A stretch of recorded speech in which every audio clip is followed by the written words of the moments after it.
Hello friends, आपका study with Kiran YouTube channel में स्वागत है। आज जो हम चैप्टर डिस्कस करेंगे वो 10th क्लास का चैप्टर है और 9th chapter application of trigonometry. पिछली वीडियोस के अंदर हमने इंट्रोडक्शन टू ट्रिग्नोमेट्री की थी कि ट्रिग्नोमेट्री क्या होती है, ट्रिग्नोमेट्रिक रेशियोज क्या होते हैं, इनके वैल्यूज क्या होती हैं। उसी से नेक्स्ट चैप्टर है एप्लीकेशन ऑफ ट्रिग्नोमेट्री। ये पिछले चैप्टर से रिलेटेड है। इसके अंदर हम देखेंगे कि ट्रिग्नोमेट्री के एप्लीकेशन कहाँ पे होते हैं। मैंने स्टार्टिंग में आपको बताया भी था कि ट्रिग्नोमेट्री के कहाँ यूज होती है, ये ट्रिग्नोमेट्रिक रेशियो जो कहाँ पे यूज होते हैं। तो आज फिर से देखते हैं इनकी क्या एप्लीकेशन है। ट्रिग्नोमेट्रिक रेशियो जो है वो हम कोई भी हाइट और डिस्टेंस मापने के लिए करते हैं। सॉरी, ट्रिग्नोमेट्रिक रेशियोज का यूज जो है हम कोई हाइट एंड डिस्टेंस मापने के लिए करते हैं। फॉर एग्जाम्पल, मान लो आपको कह दे कि कुतुब मीनार की हाइट मापो, तो वो इतनी बड़ी है कि उसकी हाइट हम अगर टेप से मापेंगे तो it is very difficult. Okay, तो उसकी जगह हम उसकी हाइट मापने के लिए ट्रिग्नोमेट्रिक रेशियो को यूज करते हैं। तो देखते हैं वो कैसे होता है। देखो, फर्स्ट के अंदर क्या होता है, मान लो ये आपको इसकी हाइट मापनी है, तो जहां से ये हम देखते हैं, यहाँ से मान लो मैंने लेजर लाइट से उसके ऊपर देखा या लेजर लाइट लगाई या फिर मैंने खुद उसको देखा, तो इसे क्या कहते हैं, जिस नजर से जिस लाइन से हम देखते हैं उसे क्या कहते हैं, लाइन ऑफ साइट। ये क्या है, लाइन ऑफ साइट। और जो एंगल हमारा बनता है, जो हमारा नीचे हॉरिजॉन्टल लाइन के साथ एंगल बनता है उसे कहते हैं एंगल ऑफ एलिवेशन। अगर हम किसी चीज को नीचे से देख रहे हैं तो वो क्या होता है, एंगल ऑफ एलिवेशन। अगर मैं ऊपर खड़ के कोई नीचे चीज को देख रही हूँ, मान लो मैं यहाँ पे देख रही हूँ, यहाँ से देख रही हूँ इस ऑब्जेक्ट को, ओके, ये नीचे पड़ा है, तो इसे क्या कहते हैं, एंगल ऑफ डिपर्सन। इसके अंदर ये लाइन ऑफ साइड है, ये एंगल ऑफ डिपर्सन है। तो इस तरह से हम जो एंगल्स का यूज करके जो है हाइट और डिस्टेंस पता कर सकते हैं। तो मैं इस एक्सरसाइज के आपको क्वेश्चंस कराती हूँ, आपको फिर क्लियरिफाई हो जाएगा कि किस तरह ये यूज होता है। फर्स्ट क्वेश्चन जो एक्सरसाइज का वो क्या है, a circus artist is climbing a 20 metre long rope which is tightly stretched and tied from top of a vertical pole। क्या है कि एक सर्कस का जो है आर्टिस्ट है, वो जो है एक जो है रोप के ऊपर क्लाइंब कर रहा है। वो रोप क्या है, एक पोल के ऊपर बांधी हुई, पोल के टॉप से बांधी हुई है। ये क्या है, ये पोल है, मान लिया मैंने, ये मेरा पोल है और इसके टॉप से ये रोप बांधी हुई है। कहाँ पे, ग्राउंड के ऊपर, ठीक है। उसने बोला कि एक टाइटली एक रोप को स्ट्रेच करके बांधा हुआ है पोल के हाईएस्ट पॉइंट से ग्राउंड के ऊपर, और रोप की लंबाई क्या दी उसने मुझे, 20 मीटर। ओके, देन फिर वो क्या कहता है कि फाइंड द हाइट ऑफ पोल। अब हमें क्या फाइंड करना है, पोल की हाइट फाइंड करनी है। और साथ में उसने कहा है कि जो रोप जो है वो ग्राउंड के साथ 30 डिग्री का एंगल बनाती है। रोप क्या करती है, ग्राउंड के साथ 30 डिग्री का एंगल बनाती है और रोप की लेंथ है। अब देखो, अब यहाँ पे क्या यूज करेंगे, ट्रिग्नोमेट्रिक रेशियो यूज करेंगे। कैसे करेंगे, देखो, ये ट्रायंगल है, राइट एंगल ट्रायंगल, ओके, क्योंकि पोल जो है वो राइट एंगल पे होता है ना। तो अब देखते हैं क्या होता है। अब देखो, उन्होंने मुझे क्या दिया है, रोप की लेंथ दिया, फाइंड मुझे ये करना है। अब आप अपने रेशियोज को याद करो। ये राइट एंगल ट्रायंगल के अंदर ये क्या है, हाइपोटेनियस। हाइपोटेनियस है ना, एंगल के सामने वाला क्या होता है, परपेंडिकुलर। देन ये परपेंडिकुलर, ये हाइपोटेनियस है। अब हमें निकालना क्या है, परपेंडिकुलर। अब ऐसा रेशियो कौन सा है जिसके अंदर परपेंडिकुलर और हाइपोटेनियस आते हैं, कौन से रेशियो के अंदर दोनों आते हैं, परपेंडिकुलर भी और हाइपोटेनियस भी हो, तो वो कौन होता है, साइन। तो हम क्या लिखेंगे, साइन रेशियो लिखेंगे। साइन किसके इक्वल होता है, perpendicular upon hypotenuse. Then sine 30 क्या हुआ, ए बी अपॉन ए सी। यही होता है ना, हमने पीछे वाले चैप्टर में किया था, रेशियोज याद किए थे फॉर्मूले से, पंडित बद्री प्रसाद हर हर बोले वाली ट्रिक से। तो हमें कैसे पता चलेगा कौन सा रेशियो लेना है, हमने ये देखना है दिया कौन सा हुआ है, पता कौन सा करना है, वो दोनों कौन से रेशियो के अंदर आते हैं। ओके, तो देन जो ये है परपेंडिकुलर हाइपोटेन्यूस किस में आते हैं, साइन में। देन साइन 30 क्या हुआ, A B upon A C. Okay, अब साइन 30 की वैल्यू क्या होती है, 1/2। ए सी मुझे 20 दिया, इसको सोल्व किया तो मेरे पास पोल कितना आ गया, 10 मीटर लॉन्ग। पोल की लेंथ क्या आई मेरे पास, 10 मीटर। ओके, अब नेक्स्ट क्वेश्चन जो आपका वो क्या है, a tree breaks due to storm and the broken part bends so that the top of tree touch the ground making an angle 30 with it। ये क्या कहता है कि एक ट्री था, मान लो ये क्या है, हमारे पास ट्री था, ये जो स्टॉर्म की वजह से टूट गया और जिसका हाईएस्ट पॉइंट है ये वाला पॉइंट है, यहाँ से मान लो ये टूट गया, जो इसका टॉप पॉइंट है वो धरती को टच कर गया, जो ये पॉइंट था वो कैसे टच कर गया, अर्थ को, और ये जो बाकी का पार्ट है टूट के इस तरह से हो गया, ये हमारा बन गया, ये इसको देखने की जरूरत नहीं है। तो ये हमारे पास एक ट्रायंगल बन गया, ये ट्री का पार्ट था, ये ऊपर से टूट के नीचे तक आ पहुंचा। ओके, और ये वो कह रहा है कि वो एंगल बनाता है 30 डिग्री का। एंगल किसे, अर्थ से कितना एंगल बनाता है, 30 डिग्री का। आगे वो क्या कहता है, the distance between the foot of the tree to the point where the top touch the ground is 8 metre. क्या कह रहा है कि जो ट्री के फुट से, मतलब ये दरख्त का जो जड़ है यहाँ से लेके ट्री के फुट से लेके जहाँ पे ट्री का जो अपर पार्ट जो है हाईएस्ट पॉइंट टच करता है, वो डिस्टेंस उसने कहा है कि 8 मीटर है। ओके, क्या कहता है, ये 8 मीटर है।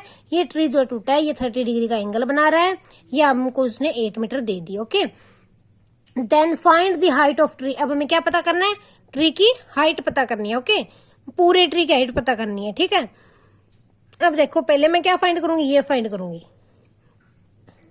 फर्स्टली मुझे ये चाहिए, फिर मुझे ये भी चाहिए, तो मैं क्या लगाऊंगी, ये देखो कौन से रेशियो के अंदर, ये मैंने इसको नेम दे लिया ABC। ओके, अब मुझे बताओ, हमें दिया हुआ है बेस, हमें निकालना क्या है, परपेंडिकुलर। अब बेस एंड परपेंडिकुलर का रेशियो क्या होता है, इन ट्रायंगल ABC। ओके, 10 के अंदर होता है ना बेस एंड परपेंडिकुलर, क्या होता है, परपेंडिकुलर अपॉन बेस। 10 30 की वैल्यू क्या होती है, 10 30 की वैल्यू उस दिन हमने की थी ना, क्या होता है 10 30, 1/√3। 10 30 क्या होता है sorry 1/√3। AB upon BC, BC क्या है 8, देन AB क्या है मेरे पास 8/√3। ओके, ये मेरे पास AB आ गया। अब मुझे क्या चाहिए, AC को या तो हम पाइथागोरस थ्योरम से पता कर सकते हैं, लेकिन हम अपने इसी वे से फाइंड करते हैं। अब मेरे पास बेस है, निकालना क्या है, हाइपोटेनियस। बेस और हाइपोटेनियस किस में होता है, कोस में सॉरी कोस 30 क्या होता है, बेस अपॉन हाइपोटेनियस। बेस क्या है BC, हाइपोटेनियस क्या है AC। कोस 30 की वैल्यू क्या होती है, √3/2। देन AC क्या आया 16/√3। तो ये मेरे पास AB की भी आ गई, AC की भी आ गई। उसने क्या पूरे ट्री की फाइंड करना है। अब मुझे बताओ पूरा ट्री क्या होगा, इन दोनों का सम होगा ना, क्योंकि ये देखो ये टूटा हुआ पार्ट, अब मैं इसको ऊपर करूंगी तो ये AB प्लस AC होगा ना। देन हाइट ऑफ ट्री कितनी होगी टोटल, हाइट ऑफ ट्री जो है मेरे पास क्या होगा, AB प्लस AC। कितना है AB, 8/√3 प्लस 16/√3, कितना आ गया मेरे पास 24/√3। इसको अगर आगे हम सोल्व करेंगे तो ये इसको लिख सकते हैं हम, 24 को मैं क्या लिख सकती हूँ, 8 × 3/√3।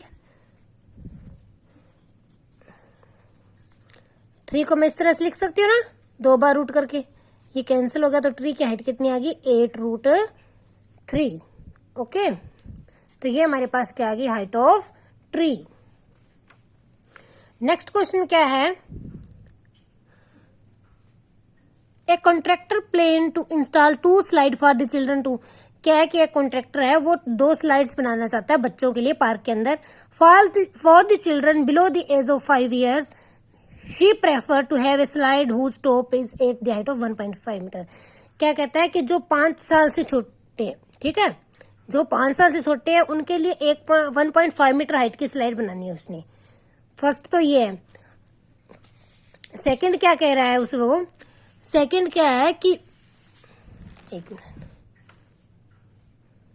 एंड इंक्लाइंड एट एंगल 30, कि जो छोटे बच्चों के लिए वो क्या है, उसका एंगल क्या होगा 30 होगा। तो पहले हम छोटे बच्चों की स्लाइड के बारे में बात कर लेते हैं। इसके अंदर 2 स्लाइड्स उन्होंने बोला है, पहले हम एक छोटे बच्चे 5 ईयर से बिलो के लिए, एक 5 ईयर से अप एज वालों के लिए। ओके, तो हम छोटे वालों के लिए वो कहता है कि हाइट जो है उसकी स्लाइड की है वो क्या है 1.5 मीटर रखनी है आपको। एंड जो स्लाइड है ये मान लो उनकी स्लाइड, और ये एंगल कितना बनाना चाहिए यहाँ पे 30 डिग्री। ओके, तो फाइंड क्या करना है हमें, स्लाइड की लेंथ फाइंड करनी है। क्या फाइंड करना है, स्लाइड की लेंथ फाइंड करनी है। ठीक है, ये मेरे पास ए बी एंड सी। अब मुझे बताओ स्लाइड की लेंथ कौन सी होगी, ए सी होगी ना। अब हमें कौन सा रेशो चाहिए जिसके अंदर परपेंडिकुलर और हाइपोटेनियस हो, तो परपेंडिकुलर और हाइपोटेनियस कौन सी में होते हैं, इन ट्रायंगल एबीसी साइन में होते हैं ना। देन साइन 30 क्या होगा, परपेंडिकुलर, परपेंडिकुलर क्या है मेरे पास, A B upon hypotenuse. Sine 30 की वैल्यू 1/2। ए सी कितना आया 3 मीटर। देन 5 ईयर से बिलो के बच्चों के लिए जो स्लाइड है उसकी लेंथ कितनी होगी 3 मीटर। नेक्स्ट वो क्या कहता है, सी wants a steep slide at height of 3 meter inclined at angle 60 degree to the ground। कहती है कि इनसे जो बड़े बच्चे हैं उनके लिए उसने जो स्लाइड बनानी है उसकी जो लेंथ है, हाइट जो है वो कितनी होगी 3 मीटर्स। अब क्या कह रही है कि नेक्स्ट स्लाइड जो है हमारी है उसकी हाइट कितनी है 3 मीटर, एंड वो कितने एंगल के पे होनी चाहिए इंक्लाइन, 60 डिग्री पे इंक्लाइंड है। ओके, मैंने इनको नेम दे लिया। और फिर मुझे वही रेशो चाहिए ना, in triangle P Q R, sine 60 क्या होगा, P Q upon P R. Sine 60 की वैल्यू क्या आती है, √3/2। √3/2 is equal to P Q कितना 3/PR। देन मेरे पास PR कितना आया 6/√3। इसे हम क्या कर सकते हैं 3 × √3 × 2 लिख सकती हूँ ना मैं। तो ये इसकी हाइट जो क्या आ गई 2√3। सेकंड जो उसने स्लाइड बनाई है उसकी हाइट हमारे पास क्या आ गई 2√3। ओके, नेक्स्ट क्वेश्चन जो है वो क्या है, इसके अंदर हमें 2 स्लाइड्स की हाइट पता करनी थी। हमने पता की एक की कितनी आई, लेंथ पता करनी थी, सॉरी, उसकी लेंथ आई 3 मीटर, सेकंड की क्या आई 2√3 मीटर। लेंथ हमारे पास क्या आई 2√3 मीटर। ओके, अब नेक्स्ट क्वेश्चन देखते हैं। नेक्स्ट क्वेश्चन में वो क्या कहता है, the angle of elevation of the top of a tower from the point on the ground which is 30 metre away from the foot of the tower is 30 degree. देखो वो क्या कहता है कि angle of elevation from the top of tower, ये क्या, ये tower है, एंगल ऑफ एलिवेशन जो है वो क्या 30 डिग्री है। कितने और कौन से पॉइंट से, उस पॉइंट से जिससे ये टावर 30 मीटर दूर है। कहता है कि ये कोई पॉइंट है ए, ये फुट ऑफ टावर से 30 मीटर दूर है और ये 30 डिग्री का एंगल बनाता है with the top of tower. Find the height of tower. Okay, तो अब हमें पता है इन ट्रायंगल ABC। अब मुझे बताओ इसमें क्या लेंगे, कौन सा रेशियो लेंगे, परपेंडिकुलर एंड बेस दिया हुआ है, हमें परपेंडिकुलर पता करना है, बेस दिया हुआ है। परपेंडिकुलर और बेस किस में होता है, परपेंडिकुलर और बेस किस में होता है 10 के अंदर। तो यहाँ पे क्या लिखेंगे tan 30। tan 30 क्या होता है परपेंडिकुलर अपॉन बेस। tan 30 की वैल्यू क्या होती है, उस दिन की थी ना, tan 30 होता है 1/√3 BC अपॉन AB लिखना था, sorry, BC upon 30। Then BC क्या है मेरे पास 30/√3 which is equal to 10√3। Okay, तो मेरे पास इसकी हाइट कितनी आ गई 10√3। देखो हम ट्रिग्नोमेट्री के एप्लीकेशन से कितनी इजीली हाइट्स पता कर सकते हैं ना। हमें एंगल पता होना चाहिए कितने एंगल पे इंक्लाइंड है और डिस्टेंस दिया हुआ है, तो हम क्या है उसकी हाइट पता कर सकते हैं। तो ये इसको करने के लिए आपको ये रेशियोज अच्छी तरह से याद होने चाहिए और एंगल्स की वैल्यू भी याद होनी चाहिए। वो आपको याद करने के लिए मैंने अपनी पिछली वीडियोस के अंदर एक ट्रिक बताई थी जिससे आप इजीली उन्हें कर सकते हो। तो ये सब देखने के लिए आप मेरी पिछली वीडियोस देख लेना। ओके, नेक्स्ट क्वेश्चन जो हमारे पास वो क्या है 5th क्वेश्चन है, a kite is flying at height of 60 metre above the ground. क्या एक काइट जो है वो 60 मीटर ऊपर जो है ग्राउंड से उड़ रही है। The string stretch to the kite temporarily tied to the point on the ground. क्या जो स्ट्रिंग है, जो काइट का धागा है, उसको ग्राउंड से बांध दिया गया है, ठीक है। The inclination of the string with the ground is 60 degree.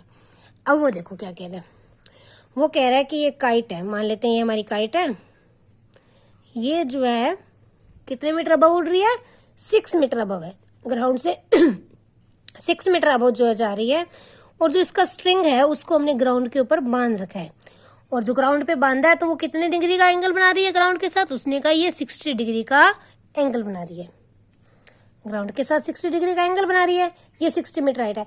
उसने कहा है कि हाइट लेंथ फाइंड करनी है हमें अपनी स्ट्रिंग की। अब स्ट्रिंग की क्या फाइंड करनी है, लेंथ, ओके। तो हम क्या करें, इन ट्रायंगल ABC, ABC के अंदर अब देखो perpendicular hypotenuse, it mean sine 60 क्या होगा, AB अपॉन AC। साइन 60 की वैल्यू क्या होती है, √3 अपॉन 2। AB क्या है मेरे पास 60, AC कितना आया 60 इंटू 2 अपॉन √3। तो ये मेरे पास क्या बना, ये √3, इसको मैं ऐसे लिख सकती हूँ ना, 3 इंटू 40, क्योंकि 62 था 120, 43 था 120 अपॉन √3। तो ये मेरे पास क्या आ गया 40√3 मीटर। तो स्ट्रिंग की लेंथ कितनी आ गई मेरे पास, 40√3 मीटर, ओके। ये 5th क्वेश्चन था, सॉरी मैंने नंबरिंग गलत कर दी। नेक्स्ट क्वेश्चन क्या है, 6th क्वेश्चन देखते हैं। A 1.5 metre tall boy is standing at some distance from a 30 metre tall building. क्या है कि एक 1.5 मीटर लंबा लड़का है, एक बिल्डिंग है जो 30 मीटर लंबी है, कुछ डिस्टेंस पे खड़ा है। क्या है, कुछ डिस्टेंस पे खड़ा है जिसकी बिल्डिंग कितनी 30 metre. The angle of elevation, अब क्या कहता है, the angle of elevation from the eyes to the top of the building increase from 30 to 60। क्या है कि 30 से 60 डिग्री बढ़ जाता है as he walks toward the building. क्या कहता है कि 1.5 मीटर लंबा लड़का है, इसकी जो आइज का एंगल है, आइज का एंगल जो है वो पहले कितना था 30, ओके, एंड देन इंक्रीज हो जाता है 60 degree as it walk towards the building. कहते हैं कि वो यहाँ से उसने वॉकिंग स्टार्ट की। क्या कहता है कि एक 30 मीटर लंबी बिल्डिंग है, कुछ डिस्टेंस पे एक लड़का खड़ा है, उसकी लंबाई 1.5 मीटर है, ओके। वो कहता है कि उसने जब वो वहां पे खड़ा था स्टार्टिंग पॉइंट पे तो 30 डिग्री का एंगल बना था। अब वो कुछ आगे डिस्टेंस तय कर लेता है तो ये जो एंगल है ये 60 डिग्री हो जाता है। कितना हो जाता है 60 डिग्री, ओके। हमें पता क्या करना है, find the distance he walk, कि ये डिस्टेंस फाइंड करना है ही वॉक टुवर्ड द बिल्डिंग, कि उसने कितना डिस्टेंस तय किया, ओके। मान लेती हूँ मैं ये x है, ओके, ये A है, ये B C D, ओके। अब देखो पहले तो मेरे पास ये ट्रायंगल है, इस ट्रायंगल की ये हाइट मुझे निकालनी पड़ेगी, AB कितना है। अब देखो AB कितना है, AB is equal to AC minus BC, then AC कितना दिया मुझे 30 और BC कितना है 1.5, क्योंकि इतनी हाइट का लड़का है ना। तो ये मेरे पास कितना आया 28.5 मीटर। जो मेरे पास AB की लेंथ कितनी आएगी 28.5 मीटर। अब मैं ट्रायंगल लूंगी, ये मैंने ये पॉइंट ले लिया, इन ट्रायंगल ABE। पहले मैंने ABE ट्रायंगल ली, ABE के अंदर अब ये 30 है, मुझे ये चाहिए, ये निकालना है, B निकालना है, ये परपेंडिकुलर, ये बेस है। अब कौन सा लगेगा 10, tan 60 इज इक्वल टू क्या होगा AB अपॉन B। tan 60 की वैल्यू क्या आती है √3 is equal to AB। AB कितना है मेरे पास 28.5 अपॉन BE, ओके। अब बी क्या है मेरे पास 28.5 अपॉन रूट 3। अब मैंने इसको यहीं पे छोड़ दिया। अब मैं ये नेक्स्ट ट्रायंगल लूंगी, ये वाली ए बी एफ। कौन सी लूंगी? A B F. In triangle A B F, अब इसमें भी मेरे पास tan 30 is equal to A B upon B F. Okay, tan 30 क्या होता है? 1 अपॉन रूट 3।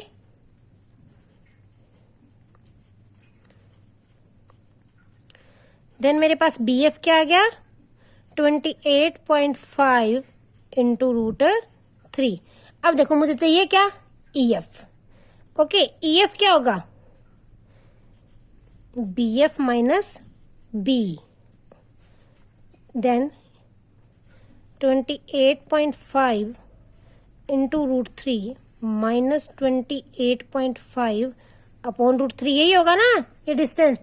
पूरे डिस्टेंस में से अगर मैं ये इतने वाला माइनस कर दूं तो ये मेरे पास आ जाएगा ना ई एफ।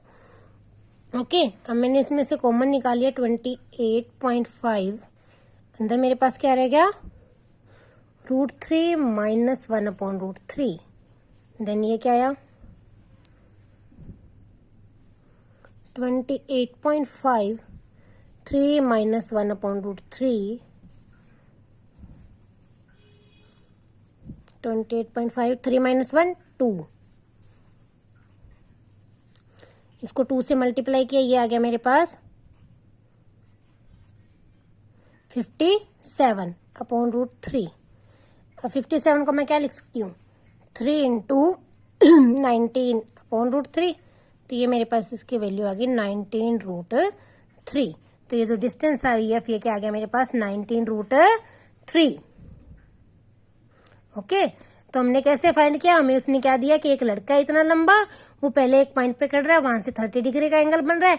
जैसे ही वो इसकी तरफ जाता है तो ये एंगल क्या हो जाता है? 60 डिग्री हो जाता है। और बिल्डिंग की हाइट दी हुई थी, उन्होंने कहा कि डिस्टेंस फाइंड करो कि ये कितना है, कितना डिस्टेंस वो तय करता है। तो जो डिस्टेंस है, जो एंगल है, चेंज होता है। तो हमने इसलिए क्या, इसके लिए पहले क्या किया? इस ट्रायंगल से ये फाइंड किया, फिर बड़ी ट्रायंगल से पूरी लेंथ फाइंड की, दोनों को सब्ट्रैक्ट कर दिया तो हमारे पास ये डिस्टेंस आ गया। ओके, तो ये इससे हमें क्या पता चला? डिस्टेंस, कितना डिस्टेंस उसने जो है कवर किया। ओके, आज के लिए इतना ही। बाकी क्वेश्चन जो हम नेक्स्ट वीडियो के अंदर करेंगे। तो अभी तक जिसने मेरे चैनल को सब्सक्राइब नहीं किया वो जल्द से जल्द सब्सक्राइब कर दें और बेल आइकन दबा दें ताकि आपको आने वाली हर वीडियो का लिंक जल्द से जल्द मिल सके। Thanks and have a nice day.